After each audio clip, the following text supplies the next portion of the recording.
vous savez que je travaille beaucoup sur le masculin et le féminin, et je m'aperçois qu'elle est au cœur même de l'astrologie. Parce que les femmes sont impactées par la phase équinoxiale, c'est-à-dire que cette phase équinoxiale qui a lieu tous les 15 ans, tous les 14 ans, pendant 7 ans, c'est une épreuve pour les femmes.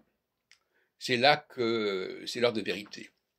C'est là qu'on voit si elles sont capables ou pas de renoncer à certaines choses, de se passer de certaines choses ou pas. Et elles ont beaucoup de mal avec ça, selon moi. Et donc, par conséquent, c'est une phase où elles sont en échec quelque part.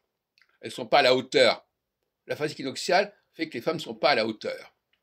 Et c'est une phase de régression pour les femmes parce qu'elles se déconsidèrent, elles se discréditent à ces phases équinoxiales. On dit, ah, mais elles n'assument pas la situation, elles ne comprennent pas la situation, euh, les sacrifices qu'il faut faire, les renoncements qu'il faut faire, les délestages qu'il faut faire. Elles sont beaucoup plus à leur aise quand revient la phase solsticiale. Alors là, effectivement, elles se retrouvent bien. Voilà. Et c'est pour ça d'ailleurs que les femmes étaient très à leur aise en face du Covid, parce que dans la période du Covid, on disait voilà, il ne faut pas de sacrifice, il faut dépenser sans limite, etc.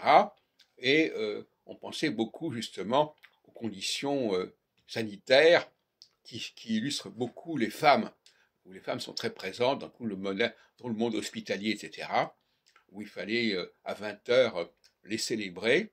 Eh ben, ça, c'est une période paradisiaque, on peut dire, de la phase Covid, qui est une phase solsticiale, et dès qu'on passe en phase équinoxiale,